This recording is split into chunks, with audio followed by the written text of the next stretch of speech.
Hi, everyone. I'm Lauren. If I haven't met you yet, I'm new to the Arival team heading up the insider community. So these are all insider pros here. Looking forward to working with you all.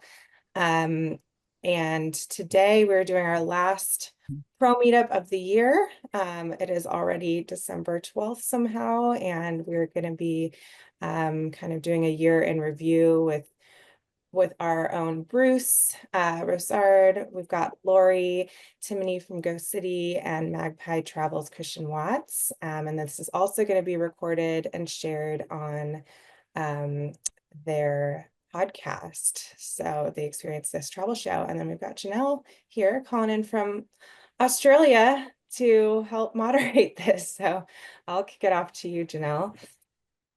Yeah, amazing. Thanks, Lauren. All right, everyone, welcome here. And it's great to see you all. You're welcome to turn on your camera if you haven't already. We'd love to see your faces. It's 3 a.m. where I am, so, don't be afraid. Hello. And we'll get it started. So we have a special, Yes, sorry, I'm a little bit oh, late. no problem. We have a special meeting planned today. Meetup is kind of almost like a podcast or vodcast takeover with Bruce and Lori and Christian from the Experience.This.Travel show. So we'll turn it over to them to hear some of their thoughts on the year behind us and the year ahead. At once we get into it, just to let you all know, participation is totally welcome. And but fair warning, if you do chime in and participate, you will end up on the Experience.This.Travel show. So that is a good thing. But just so you are aware, this is being recorded for that purpose. So welcome everyone to the Experience.This.Travel show. And I'll turn it over to Bruce, Christian, and Lori, who can kick us off looking back and then looking forward. Cool. Thanks, Janelle. I didn't hear it say this is being recorded. So just someone, maybe Nicole can double check that it is. Okay, great. So we know almost all of you. And thanks for checking out this version of Experience This.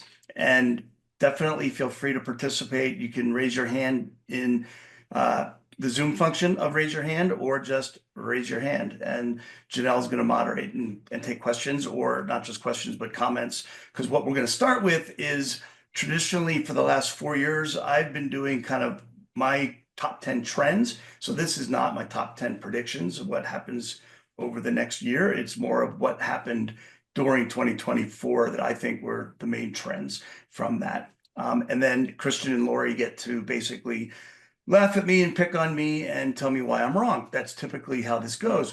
So instead of just them, you guys can all do that as well. If you feel I'm wrong, feel free to tell me so. I will tell you that I did not spend hours and hours and hours on this, so it is a little bit off the top of my head. So I'm sure I'm wrong in some places, but until one of you tells me, I'm going to think I'm right. So we're going to start with that, and then we want to also spend a decent amount of time looking more towards 25 and some predictions about how things might look differently in 2025. And I know that Christian and Lori already have a lot of thoughts on that, and I'm sure you all do as well. And again, the more you all can participate, the better. So that's what this is meant for. Just raise your hand so we know to take a break, and we will do so. So I am going to share my screen and start with basically from the top 10 down. And what I'm saying are the 5th through 10th trends as of now for 2024.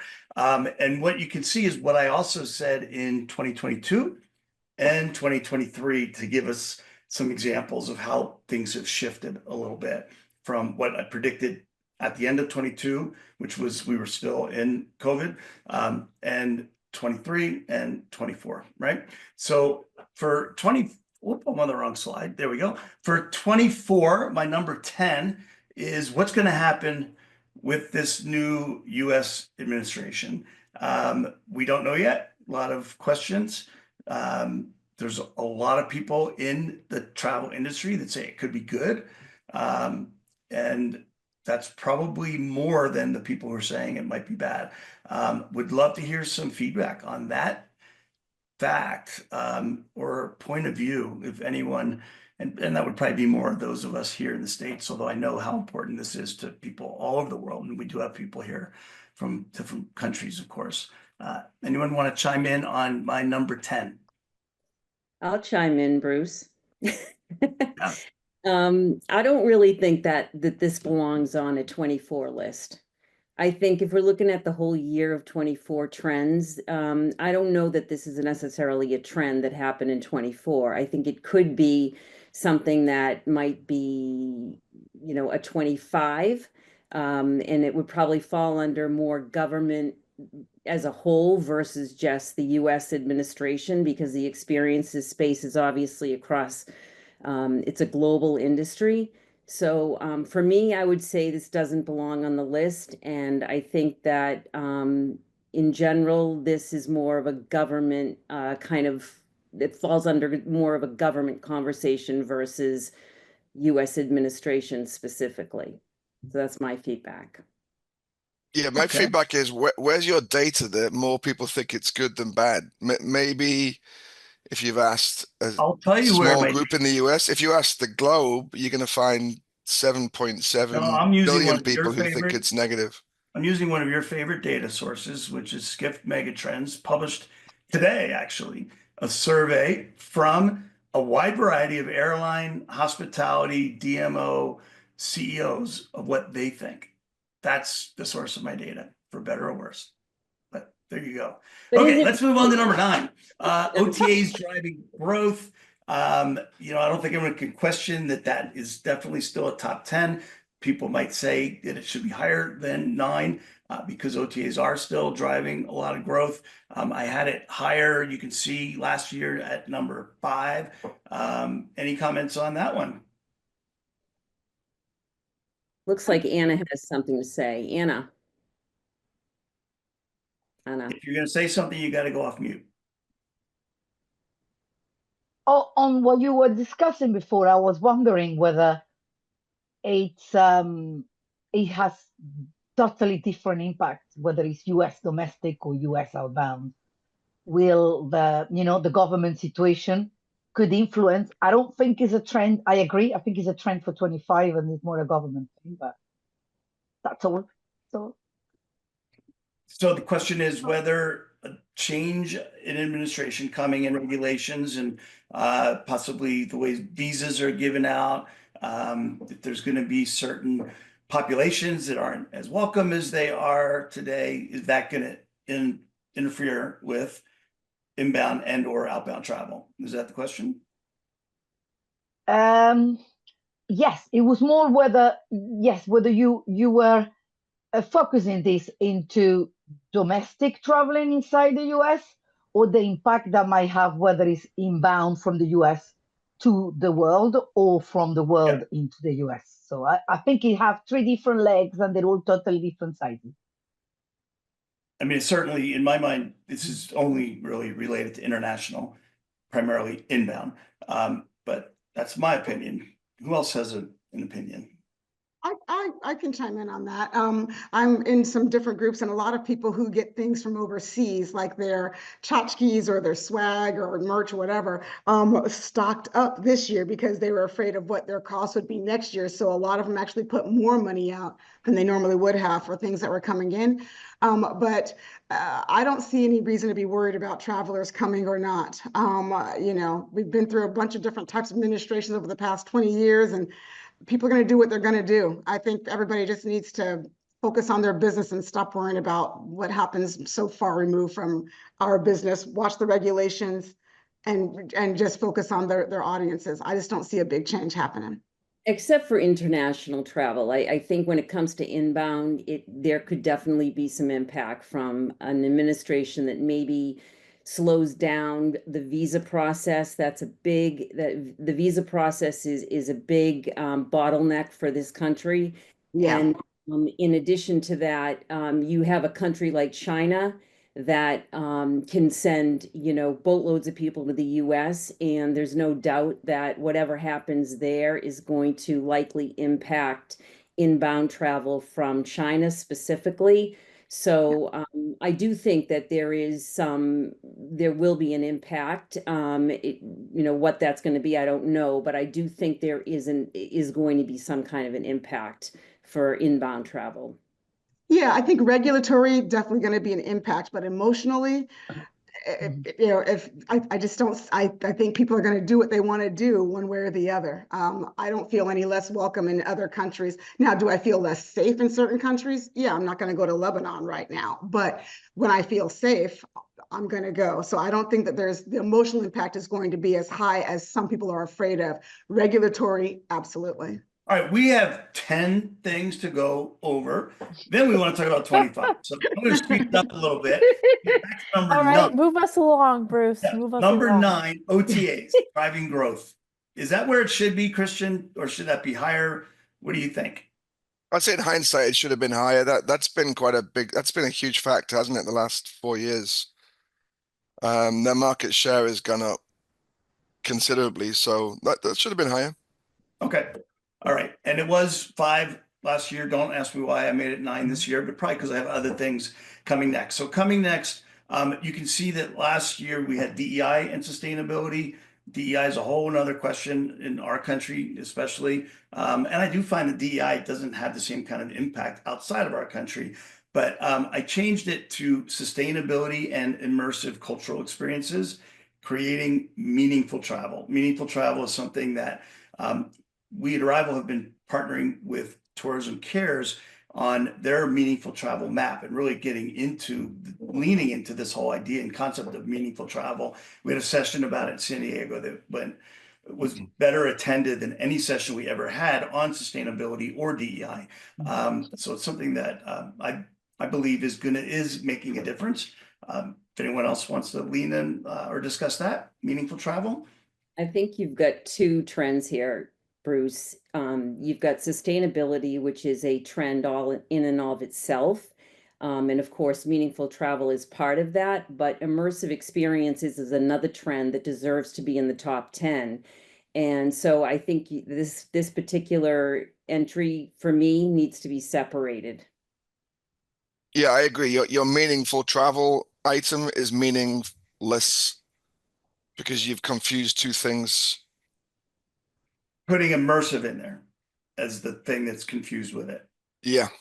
Yeah, those are And 2 very different topics. again, I think that they're 2 different topics, because one thing, yes, there is some level of sustainability in meaningful travel, but meaningful travel as a whole, I think, is what's going to be driving growth. People more and more are integrating into communities. They're going to join the communities, like, back to the great episode you have with We Road. People traveling together because of a reason, people integrating to, I think communities are going to be traveling for a purpose, are going to drive the growth. Yeah, I mean, we could talk about this for the rest of the time. I'm just going to say this: immersive travel experiences is what Anna does at Imagine Experiences. And very well. My point here about immersive cultural experiences is different. It's about really immersing with a local community and doing immersive travel that way. So it was meant to be 2 different things, for better or worse. Let's move on. Experiences are driving destination choice. I mean, this is very clear from our research. I think we did put it in before. I'll have to look as we scroll down. Any comment on this one? It needs to be higher. I think it's Higher? higher. Yeah, I do. I think Well, we have to wait to see what's higher. well, I think luxury travel, and like we can get into that in a second, but I think that experiences driving destination choices is definitely higher up on the list for me. So we're like with Arival coming to DC next year, shameless plug that I live right outside of that area. In Loudoun County wine country, we are seeing more people staying longer, because they are drawing out the experience. So instead of just coming for a day trip to the winery, now they're staying overnight and they're doing the candle making class, and then they're going to the alpaca farm, and they're taking that entire thing and making it more of, let's go to one place and do multiple things. So creating collaborations between different businesses is a huge factor in our TOT going up here. Okay. Yeah, That one, that I'm not convinced this is a new thing at all. Everyone keeps saying it's a new thing because of some bad survey that you sent out, but I don't think this is a new thing. I think it's been there for the last 100 years, and you've just found the trend now because of the way you're asking the question. And I think that's actually this is probably controversial because everyone kind of has gone along with this, but it may not be correct, but I think because people can research now, so people before didn't have the information, so you just kind of sit there and say, hey, let's go to Paris, and then later you'd find out what there is to do in Paris. Whereas now you can look at Paris, research things to do, find some cool things in Paris, and then it looks like you've just chosen Paris after the fact. So I think this is just one of those weird things that actually people haven't changed. People are still doing the same stuff, but they have access to more information. Anyone have an opinion on that? Or Christian and I could duke that one out a little bit. Hot Why don't you take. do that, please? I think you're both Let's right. hear it. Let's hear your response. My response, well, Christian doesn't believe anything that comes out of surveys. For those of you who don't know that, that's just the way he thinks. He would rather ask ChatGPT for the answer than to ask, to read a survey to get an answer. The data shows that people are spending when they think about their vacation, they're first thinking about what they want to do. They want to go scuba diving. They want to go golfing. They want to go to a concert and see Taylor Swift. And then they decide, okay, that's what I want to do. Where should I go do it? And that's what the data says. Christian doesn't believe data. I do agree with you, Bruce. I have to say that, and I know what you mean, Christian. I do feel like a lot of times we're just labeling stuff now, and it becomes, a thing. But in this case, when I think about, where I come from the tour operator side, and I know I've said this before, but we put very little thought into the experiences that people were going to be doing necessarily when they got there. It was more about, okay, we need to build in the air, the transportation, the hotel. Here's the trip to Paris. We'll throw a city tour in there, and that was it. But that's not the case anymore. People are 100% thinking about, the different things they're going to do when they get there. So I think it's more top of mind in terms of, what am I going to do? And people, recognize that there are multiple options for what they can do when they get there. And that is down to marketing, of course. But I do think that I feel like this is a thing. I mean, it's the whole idea. I object, Bruce, to data because people say things like the data says without questioning the question behind it. So the data says, yes, people choose experience first. I believe people would have said that 50 years ago, but you don't have data 50 years ago. So, and there are a lot of bad surveys out there. There is data from 30 years ago. The data, I think what it is people used to say, oh, I'm going on holiday. I booked my plane. Now it's not, and then it was plane, hotel, and experiences. Now it's lifestyle, experiences, the rest. The hotel became a bed unless it had something to bring. The airlines, yes, you look at it, but it's more take you to A to B. So it's like Bruce was saying, Taylor Swift, the amount of money she brought to every city she went, and not everybody was a Swifter, like I call them, but it was the family of the Swifters. It was, the economy. She actually changed the world economy in 1 year. Unbelievable. Let's move on from that one. I mean, all of these we could spend a lot of time on. Okay, I know, Lori, you want to talk about luxury travel dominating. So I put that in there at number 6. I had a nice conversation with my good friend Anna today, and I think she should probably speak to this one. I'll say one thing. I think because we're talking about the experiences space here and not hotel or air, I think we need to reframe this a little bit because I don't feel like luxury. Like, what do you mean by luxury when you talk about experiences? It's not, what is it, flying in first class? I mean, yeah, flying in first class, hotels, staying at a luxury, that's luxury. When we think about experiences, we have to think about what do you mean by luxury? I think more you're thinking about things like premium, and Anna has probably something to add to this because she's kind of an expert in this space. I wouldn't call myself an expert, but when we were trying to price some of the experiences, I imagine they were, our experiences are anything between $300 to $600 or pounds a day. We were probably over what a normal ticket for a park or a theme park or £40 was. And it was very curious that we got our first press release was picked up by a number of luxury publications like Luxury Traveler, Condé Nast, Virtuoso. And we realized that it was a quiet luxury out there that it came out of, which I probably is what I think Bruce was trying to say, is that there is definitely a trend of people going for more private tours, people upgrading themselves to skip the line, upgrading to a little bit, trying to see how they squeeze a bit of a business class or something on the airline.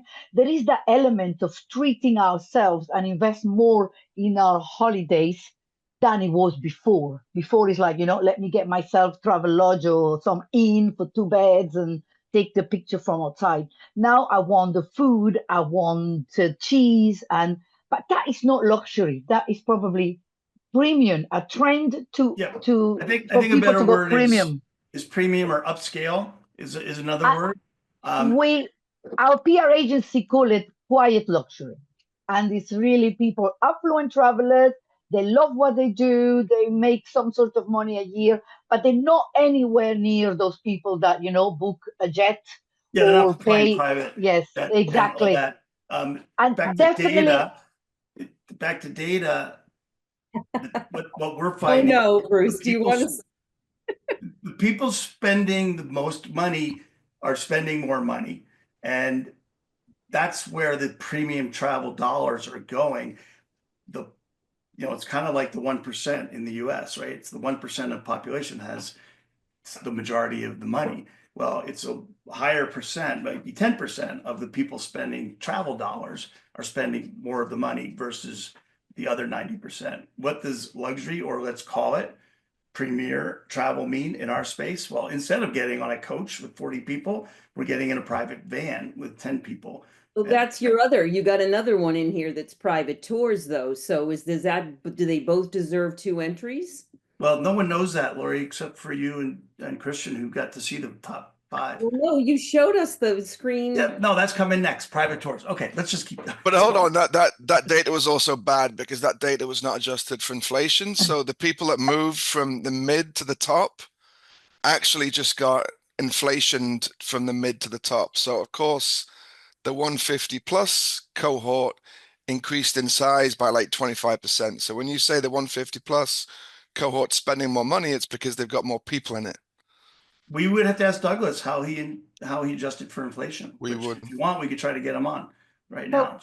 If I could add on to this luxury travel, the past 3 years, I've been that traveler where I want it to be convenient. I use one guy for Italy who does everything for me, and I don't even know the line items. I just pay him, and I know I'm going to have great restaurant experiences, not necessarily expensive, but maybe some locals, 5-star hotels with amazing service that are not outdated, someone who has actually done all that research for me. So I know that I can trust that this hotel wasn't just 5 stars 10 years ago, it's 5 stars today. So that kind of traveler who says, here's my $20,000, make me a great 20 days in Italy.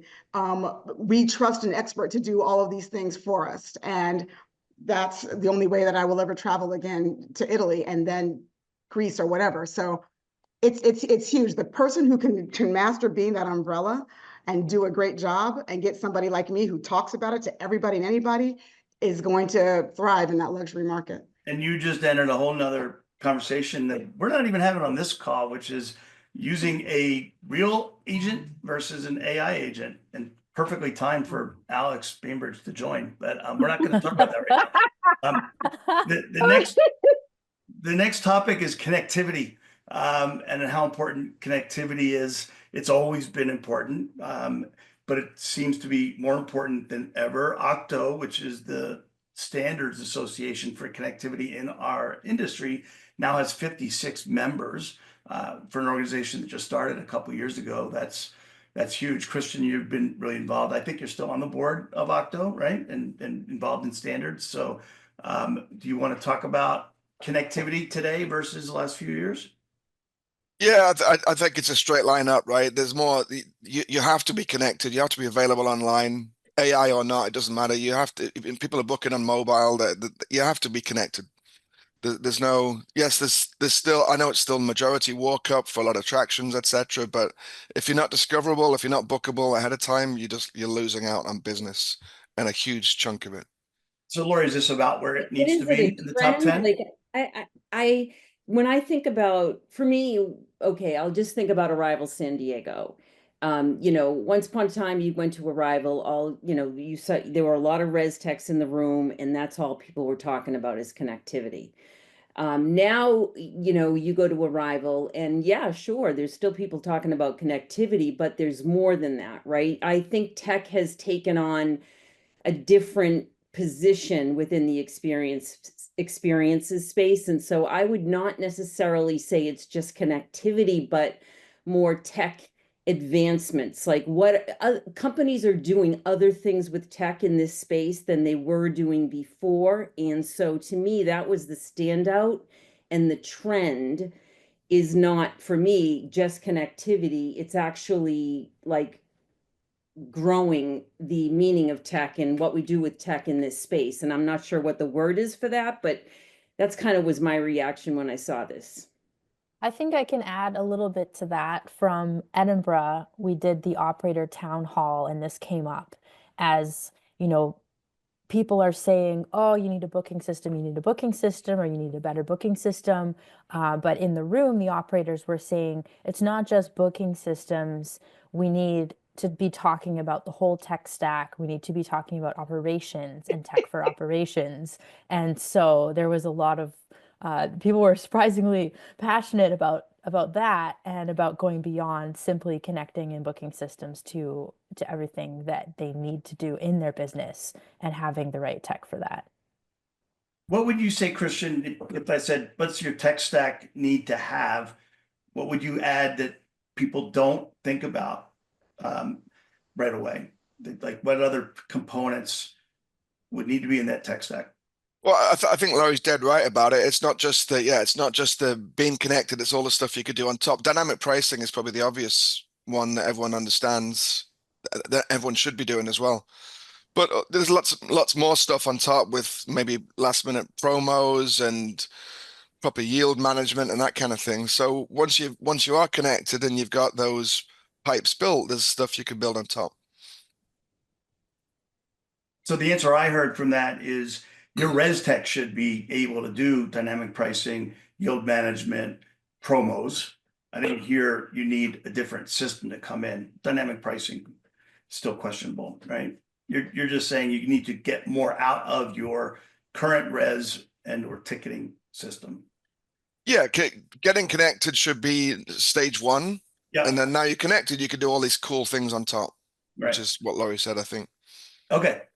Anything else on that? We'll move on to the top 4 private tours, which Lori gave us a preview of. Yes, private tours, I do think are here to stay, and really came out of COVID, obviously. People feeling safer just getting in a van with their family versus a coach. Plus, it's cooler, right? It's more fun in a lot of ways. So I know that's a huge trend. I bet even Christian can't disagree with that one. Can you?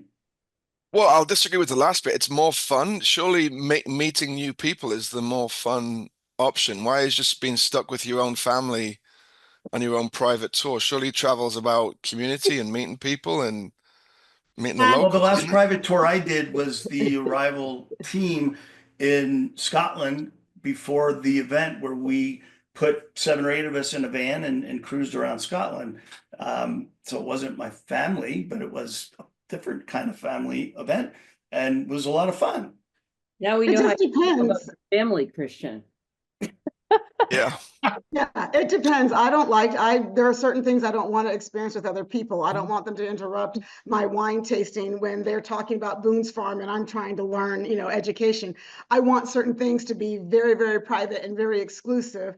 Certain things are fun with other people, but yeah, a lot of people are jerks. So I just as soon keep it private and then make my option to go out and meet other people. But everybody doesn't want to travel, especially, I mean, my age, I don't care to. When I was in my You tell the 30s, guide what you want to do. You get to do what you want to do. I see Christina had loved the comment.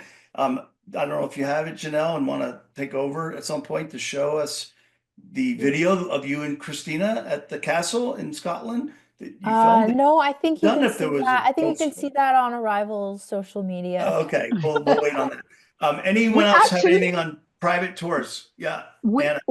we actually I wouldn't call it a survey, but we decided in a period like over a month to ask every single customer, would you prefer a private tour if we do it in a lower rate or in a, and a lot of people were saying yes.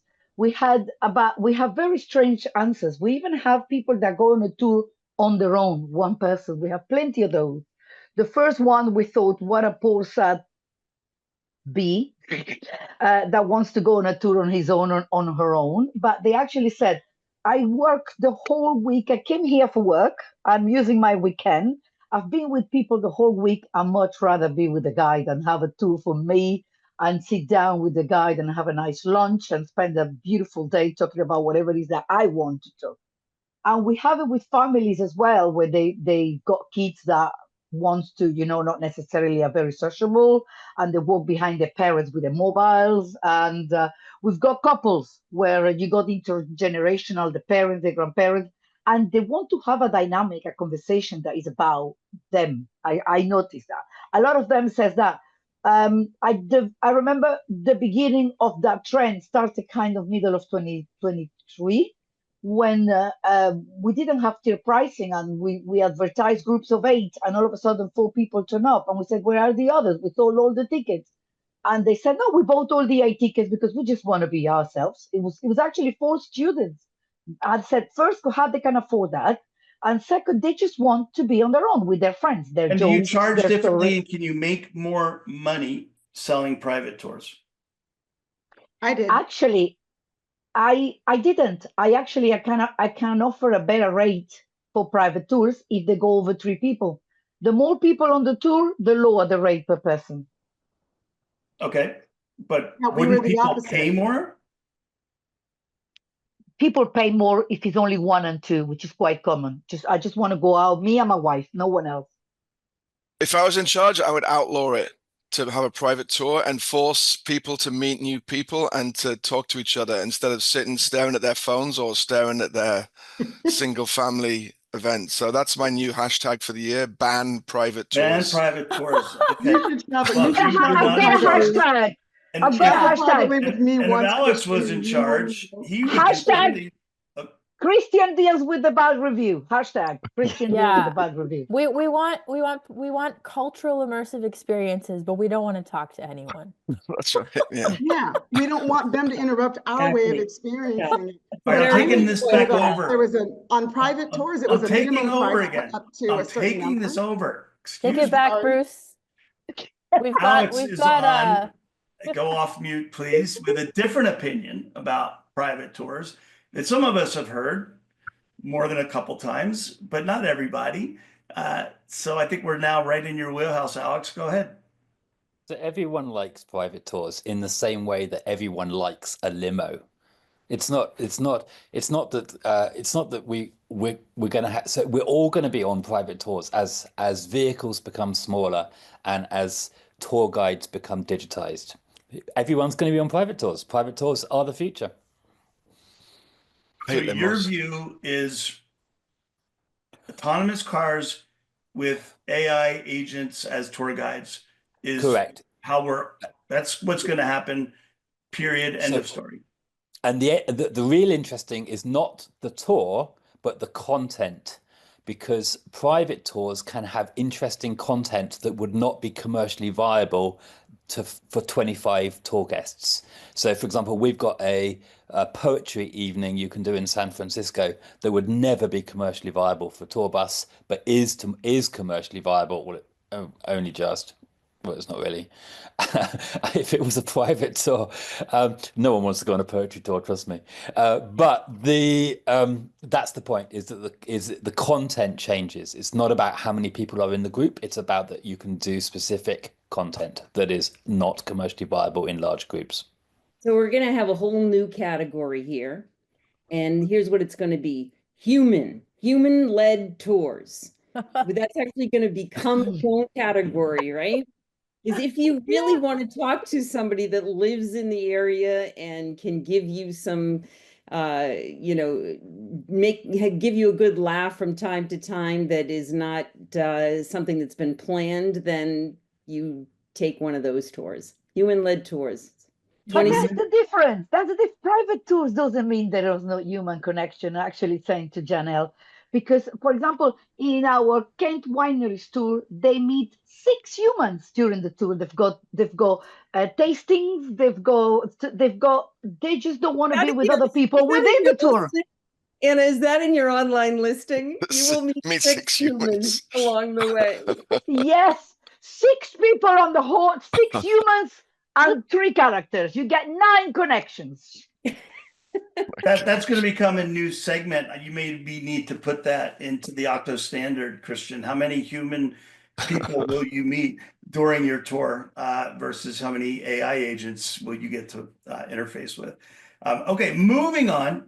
I'm going to point back to you, Christian, one of your favorite topics, one that at most Arival events, you do the workshop for us on how to really leverage Google Things to Do, probably the operator's best friend for direct bookings and still a very misunderstood channel, right? In 22, I called it number 1. In 23, I called it number 2 and said AI and ChatGPT took that over. And now it's down to number 3, which I am sure you have a different point of view on that. But give us your overall view on what's going on with Google Things to Do and where it fits in the trends of 2024.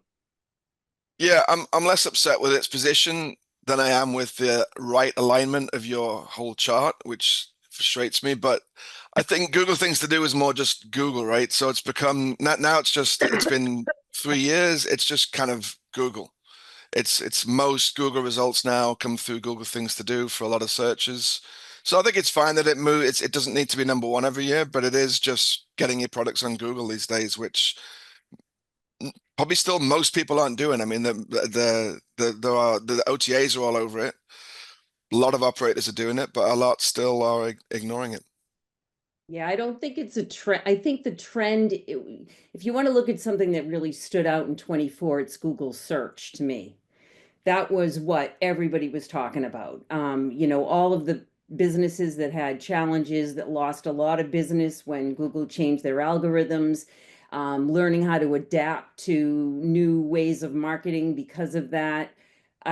I definitely think Google Things to Do is not the topic. I totally agree with Christian. I think it's more of a Google generic, but in reality, I think it's a lot of it was Google search if you want to look at 24. Which I kind of listed under AI search. So maybe I should have made that clear. I mean, the word search is going to mean Google, but how AI search is coming into Google's search world and share, basically. But yeah, could have been written clearer and could have been either centered or left justified for sure. So thanks for that tip on, you know, how to format the PowerPoint, Christian. Someone else have a comment on this? I don't think a lot of people know the difference between Google Things to Do and Google. You know, I haven't even played, I keep meaning to play with Things to Do, but I forget about it. So I don't know that it was a big factor this year for a lot of people who don't know the difference.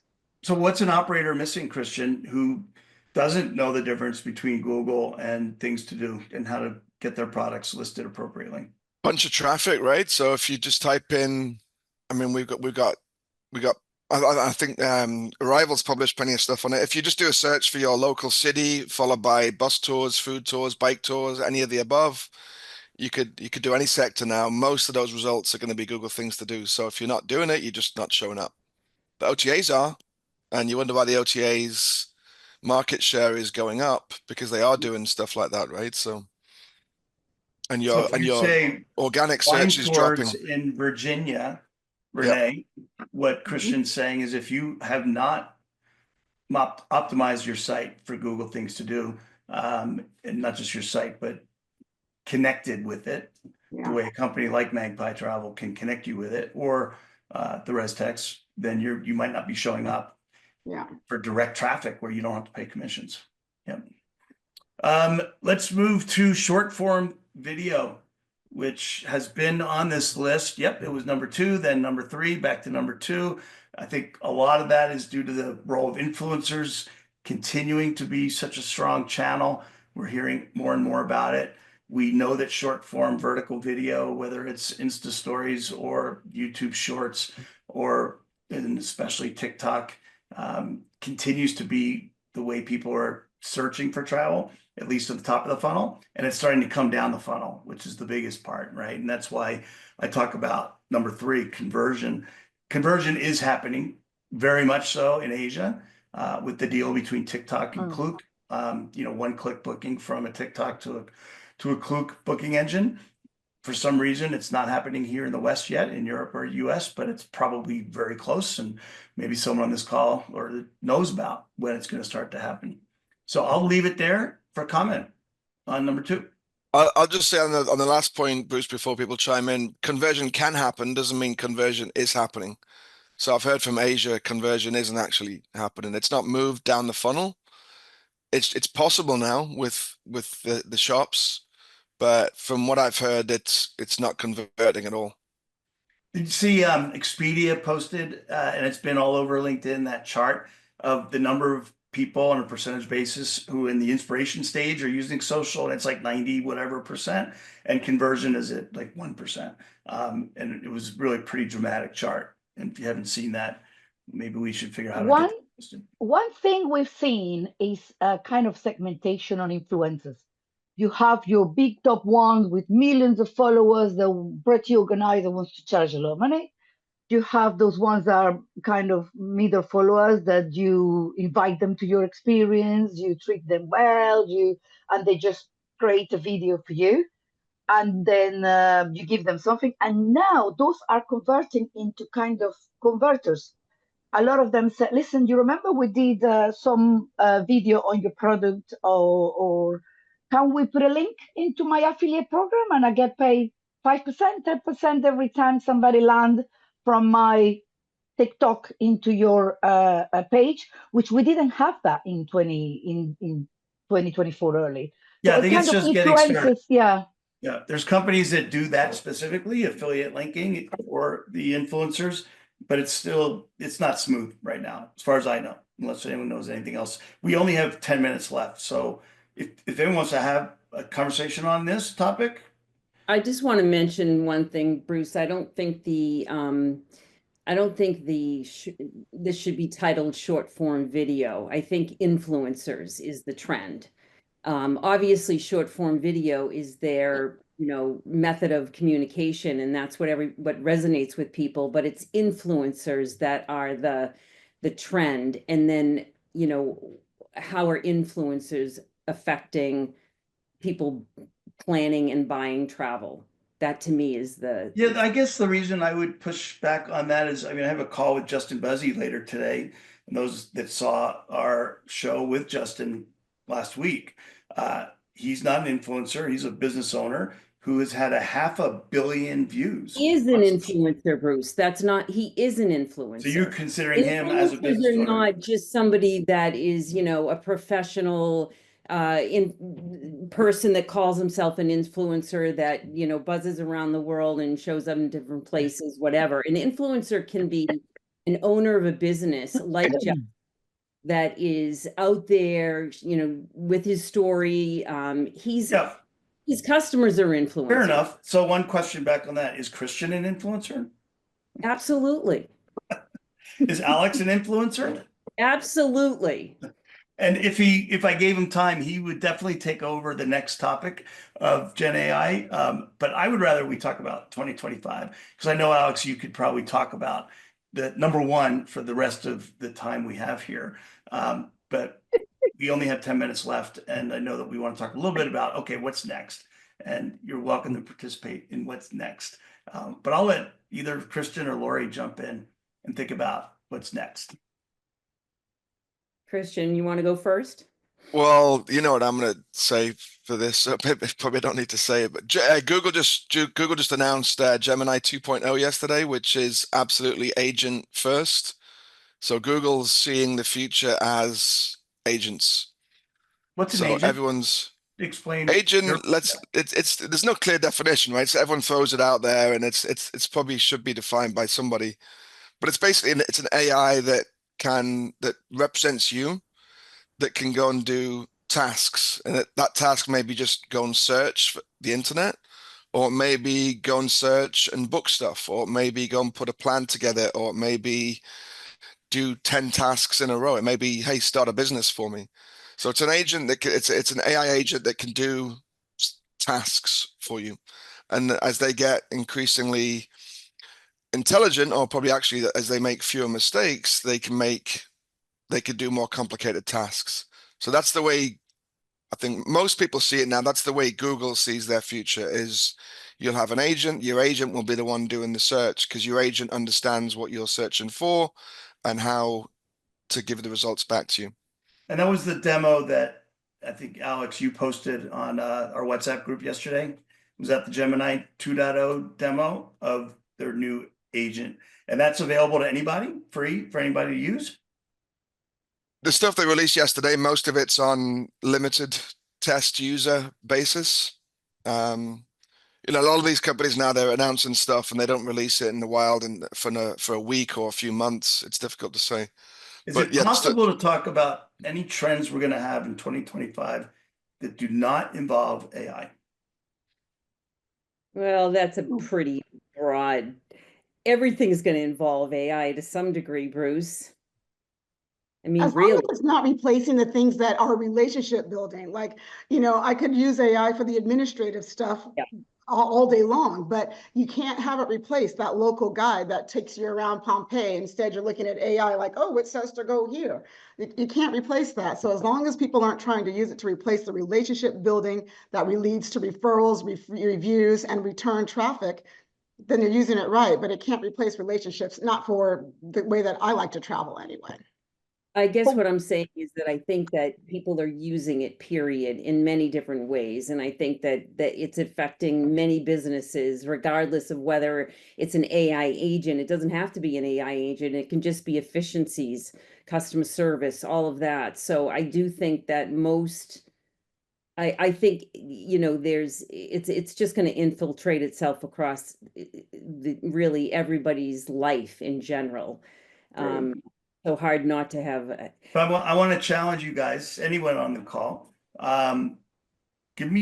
What's a trend that's going to happen? I mean, a lot of my trends had nothing to do with AI, right? 3 years into it.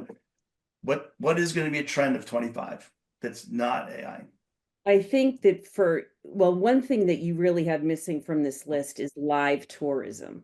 It's events, it's sports. That is huge right now. And it's only getting bigger and bigger and bigger. And I think that's going to absolutely have to be one of the trends for 25 for me. I think that I'll buy that. Yes, good. I think that thematic travel in general is changing consumers' behaviors. That could be health, wellness. It can be multi-generational. It can be weekend trips. It's just, I think we're isolating travel in a lot of ways now, and that these themes are directing consumers' behaviors. And one of the things Anna and I were talking about is just seasonality in general. The seasonality of travel is shifting because people are traveling in different ways. So I don't know what the trend is labeled, but that would travel, which is a great cool travel, right? Yeah. And there are countries like Scandinavia taking advantage of that in their marketing. Another one, we are at Arival, we're going to have a speaker, Joe Pine, who, for those that know who Joe Pine is, he literally wrote the book on the experience economy 20 years ago. And he's going to be speaking at Arival in San Diego. And he's writing a new book on transformational travel. I don't know that transformational travel will quite get to be a top 10 trend in 25, but it's going to have a bullet. And there's going to be a lot of talk about transformations in general and transformational travel and what that means. And, you know, can you really go on a tour, a trip, and come back transformed in who you are? I think there's something another between. one. Oh, sorry. Sorry. I think there's something between Laurie's live travel, which I absolutely think is a trend, and the transformational. And I think we're going to get this backlash, and it's because of AI and it's because of TikTok more so. It's because of our phones. But I did a lot of time in Asia this year, and you don't need to go to Asia to see it. People just glued to their phone. It's crazy and it's bad. And you watch these kids, these 18-year-old kids come in a restaurant, 6 of them, and nobody looks up for an hour when they're having lunch. It's just terrible. Not even just kids, Christian, isn't just Not even, yeah. it's happening Yeah. everywhere. Everyone. So I think we're going to get the backlash at some point against that. And I think that goes along with travel. And I think people are going to travel to get away from their phones. Once I've banned private tours, people will have to talk to each other as part of a community tour. And I think it becomes part of travel, I think, for people to go and decide to spend some time not glued to their phone. I think that Well, it might be where before a tour, kind of like when you go to a concert now, they take your phone and put it in one of those boxes. You want to run tours like that, where you take your phone before you get on. They're gonna But Alex that. wouldn't, because his tour guide is in his phone. So Alex, I'm going to give you one of the last words here. In general, you've brought in some points on the chat of what you see for 2025. So one thing definitely will happen is a full shift from demographic to psychographic. That's it. Moving to psychographic will define that people travel for their passion. But back to what you were saying, and I think Alex remembered that we recently prepared a scavenger for a travel agent conference. And the idea now is not to remove the mobile, but to make sure that people integrate the mobile into what they're doing. So we send them workshops that they have to find together as a group, as a team, or as a family with the guide to continue whatever they're doing. So integrating the phone into the tour will remove the concentrating, because at the moment we get a lot of kids walking behind the parents, and the parents are not enjoying because the kids are moaning, and removing the mobile is not an option. Everybody's going to be unhappy. So let's get the mobile into the game. Alex, giving you one of the last words here. Go, you've thrown in some ideas of what you see in 25. If you can limit it to the non-AI perspective in some way. I don't know if that's possible, but. So a whole new generation of people are being trained with ChatGPT that they get what they want. And therefore that is very difficult when tour operators say, here's a pre-built tour. So I think personalization is going to be something that's going to be massive, because even if you are a regular tour operator, consumers are going to want to be able to adjust things. And so personalization is going to be a really big topic going forward. And if tour operators can't personalize their tours, that's going to be a challenge for them, because consumers are going to demand it. I would just want to say on the mobile thing, I would be delighted to get people off their mobiles, even though we are a very mobile-centric solution. We're already working on AI glasses. Sorry, I mentioned the word AI, because I think if we can get people off mobile, amazing. Glasses probably the next big thing. Not necessarily 25, but 26 maybe. And I think that, and after that, it will be holograms. So glasses, and once we've got glasses or holograms, we at least will be still connected to a device, but we won't be looking down, which is something. We'll be looking forward in glasses. Yes. Okay. Lori, your last word on 2025. I would like to task somebody with coming up with the label for what we're actually going to call human travel. So once we've, got to the point where we're all like totally sick of our phones, which we kind of already are. And to Christian's point, it's, people are going to be traveling to get away. They want to go hide out in a cabin somewhere. They want to go do something that doesn't include, being online, what is the name for that? Because it's going to happen. Someone is going to label that category, and it's probably going to happen soon. So we might as well do it first. exactly. Human City. Human What's that? City. I didn't Human hear what City. the idea was. I don't know, Alex. Keep working on that one. Human City, I said, Bruce. I don't Human know. City. Okay. So, well, we've got internet, we've got internet, extranet, infranet. We can call it humanet. Human net. We'll keep working on that. That's better than Human City. Last word, what's happening in 2025, Christian? If anyone can wrap this call up, I trust you to do it. Well, no, because I'll just go back to my AI agent thing. I think video is still a huge thing going forward. I do love the influencer space. I don't think we talked that much about it, but I think the influencer space is here to stay, and connecting that trip discovery piece with the video, with the final transaction, I think is going to become increasingly important. And well, the last bit I'll say is I just wrote a piece on OTAs, which we talked about last time, going away. I think we're going to be a lot about, is there a future for these intermediaries and how they're going to fit in the future. And I think, Booking.com just announced big layoffs yesterday. I don't think it's maybe not necessarily linked, maybe it is, but I think that's going to become a big part of the conversation. Okay. Well, thank you everyone who participated. This is going to be a show that we'll be talking about on future shows at Experience This, as well as the Voice of Experiences Season 2 that coming soon to a screen near you. So stay tuned for that as well. And thanks, Janelle and Lauren, for hosting, and thanks for the guests, especially Anna and Alex and Renee, who participated quite a bit and added some flavor to this discussion. Thank you all very much. Appreciate it. Thanks everyone. Thanks, everyone. for Thank being here. you. Merry Christmas, everyone. Merry Christmas.